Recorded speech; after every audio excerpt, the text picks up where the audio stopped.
Robert master, ஆ, நீங்க மட்டும் வந்தீங்கன்னா உங்க கூட யாரும் வந்துக்கிறாங்களா? நான் மட்டும்தான். அப்ப நல்ல தரமா உட்காருங்க. ஏன் கஞ்சித்தனம்? நல்லா ஃப்ரீயா உட்காருங்க. போக போக கொஞ்சம் ஃப்ரீ ஆகிக்கிறேன். ஆ, ஆமா இது என்ன? மாஸ்டர் என்ன கெட்டப் இது ஆக்சுவலா உங்களை நாங்க இப்படி பார்த்ததே இல்லையே. இல்லை இன்னொரு படம் கமிட் ஆயிருக்கு ஹீரோவா. ஓ ஸோ அதை டைரக்டர் கேட்டு இன்னும் கொஞ்சம் வளரணும், கொஞ்சம் வெயிட் பண்ணிட்டுருக்கேன். Super master super. ரொம்ப நாள் கழிச்சு நம்ம செட்டுக்கு வரீங்க. ஏதாவது நிறைய விஷயங்கள் வச்சிருப்பீங்களே சொல்றதுக்கு உங்க தரப்புல சொல்லுங்க. என்ன கேளுங்க கேளுங்க என்ன சொல்கிறேன். அதான் தலைவா என்ன என்ன ப்ராஜெக்ட்ஸ்லாம் என்ன பண்ணிட்டு பண்றீங்க? இருக்கீங்க? இல்லை டான்ஸ் மாஸ்டர் அது லைஃப் லாங் போயிட்டுருக்கோம். ஸோ இப்போ பரத் மூவி பண்ணிகிட்ருக்கேன் பொட்டுன்னு. ஆ, ஸோ நிறைய படம் புது படம் போயிட்டுருக்கு. அதை தவிர்த்து இந்த ஹீரோவுக்கு கொஞ்சம் என்ன மெனு கட்டணும்ல. ஆ. என்னதான் டான்ஸ் மாஸ்டர் இருந்தாலும் ஹீரோவுக்கு பொசிஷன் வேறு மெனு கட்டணும். அது கொஞ்சம் முயற்சி போயிட்டுருக்கு. சரி, உங்களுக்கும் நம்ம சிம்பு சாருக்கும் இருக்கிற ரிலேஷன்ஷிப் பத்தி சொல்லுங்க தலைவா. எல்லாருக்கும் மோஸ்ட்லி எல்லாருக்கும் தெரியும். சின்ன வயசுலேருந்தே நாங்கள் ஃப்ரெண்ட்ஸு. அதே சேம். நான் ஒரு இதுக்கு தான் போயிருந்தேன் ஃபஸ்ட்டு. வந்து நான் ஒரு 7 வயசுல அப்போ என்ன படம் வந்து ஷபாஷ் பாபுன்னு நினைக்கிறேன் சிம்புக்கு. ஸோ அப்போ வந்து சிம்பு வந்து ஒரு சறுக்கு மாதிரி ஒரு வலிக்கிட்டு டீயாக சாப்பிட்டா செட்டு போடுவார் பெருசாக அப்படி வலிக்கிட்டு வரலாம். அதில் வலிக்கிட்டு வரும்போது அவர் கை வச்சிட்டாப்புல. சின்ன பையன் எல்லாம் பயந்து கை வச்சோன்னா கை வந்து கட் ஆகிடுச்சு. ஒரே அழுக. எல்லாம் பயந்து ஓடினாங்க. நான் மட்டும் தான் அப்போ வந்து 48 போயிட்டு கையை பிடிச்சி என்னோட சட்டை வச்சுட்டு அம்மிக்கெல்லாம் விட்டேன். ஐயோ ரத்தம்னு அங்கேருந்து பயம் க்ளோஸ் ஆகிட்டோம். மோஸ்ட்லி சின்ன வயசுலேருந்து 7 வயசுலேருந்து. ஸோ அங்கேருந்து அப்படியே படிப்படியாக வளர்ந்து மாஸ்டர் அப்ப ஆகிட்டு. சரின்னு வரும்போது அவர் கையை உள்ள விட்டது நீதான். நான் விடல, அவர் உடனே விட்டு இவர் போய் காப்பாத்திருக்காரு. அவருக்கு நீங்க இப்ப நிறைய கோரியோகிராஃப் பண்ணிருக்கீங்க அவருக்கு ம். சிம்புக்கு. அதுல உங்களுக்கு ரொம்ப பிடிச்ச இது நல்லா இருந்துச்சு தலைவா. நான் பண்ணதும் இது ரொம்ப ஹாப்பி. நலந்தான். நான் வந்து ஆ, அந்த இதில் தான் எந்த டைரக்டரும் சரி சிம்பும் சரி எதுவுமே எனக்கு கேள்வி கேட்கல. நீங்கள் எடுத்து கொடுத்தாங்க சொன்னாங்க, நிம்மதியாக எடுத்து கொடுத்தேன். ஸோ நீங்க இப்போ ஹீரோ நடிக்கிற விஷயம் சிம்பு சாருக்கு தெரியுமா? இந்த படம் தெரியும். பண்ண போற கண்டிப்பாக தெரியும், கண்டிப்பாக தெரியும்.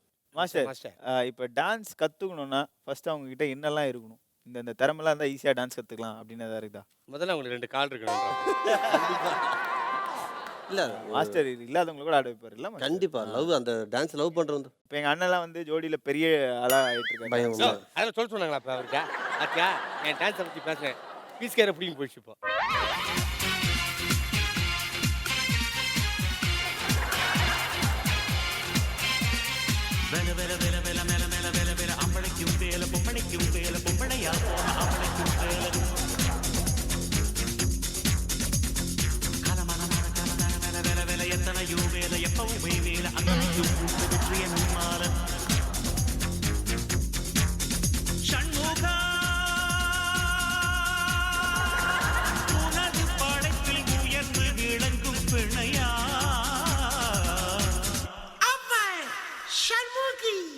டேய் டியூட்டி முடிஞ்சு போய் இது மேல நான் வேலை செய்ய மாட்டேமா, வீட்டுக்கு போறேன்பா. இல்ல எனக்கும் டியூட்டி முடிஞ்சிச்சு. ஆ. நான் வீட்டுக்கு போறேனா?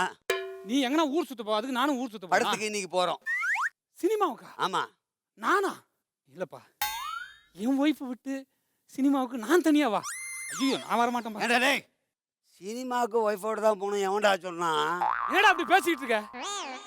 என் ஒய்ஃப் எப்பேற்பட்டவங்க, குடும்பத்துக்காக உழைக்கிறாங்கடா.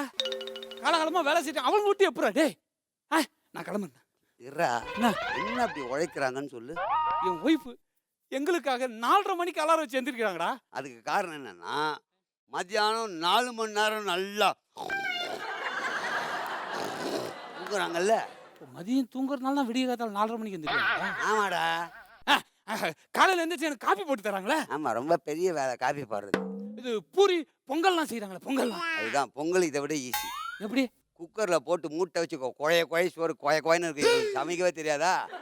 கொயன்னு இந்த ஒன்று இதான் பொங்கல்னு. பொங்கலே அப்படிதான்டா உருவாச்சு. ஏன் இவ்வளோ? ஏன் நமக்கு ஆஃபீஸுக்கு வரும்போது சாப்பாடு விதவிதமாக செய்து சாம்பார் காரக்குழம்புலாம் கொடுக்குறாங்களா? தொடர்ந்து 3 நாளாக உங்கள் வீட்டில் காரக்குழம்பு தானே வந்துட்டு இருக்கு. ஆமா, ஃப்ரிட்ஜ் சூப்பரா இருக்குல்ல உங்கள் வீட்டில்? இருக்குப்பா. ஒரு நாள் செஞ்சு 3 நாள் ஃப்ரிட்ஜில் வச்சு அதையே 3 நாள் கட்டி தராங்களே. இதில் எங்கடா கஷ்டப்படுறாங்க? ஒரு தடவை சாம்பார் வச்சா 3 நாள், ஒரு தடவை காரக்குழம்பு வச்சா 3 நாள். இதில் எங்கடா அவங்க கஷ்டப்படுறாங்க? ஏன் இது மட்டும் இல்லடா, என் ஒய்ஃப் எவ்வளோ கஷ்டப்பட்டு டிவியில் பார்த்து புது புது ஃபுட்டாக வெரைட்டியாக செய்து கொடுக்குறாங்களே. உன் பொண்டாட்டி செய்கிற ஃபுட்டு சயின்ஸ் லேபில் மாட்டின எலி மாதிரி. நீ உனக்கு அது வைப்பாங்க, தின்னு பார்த்த உடனே ஓகேவா இல்லையான்னு சாப்பிடலாமான்னு யோசிப்பான்.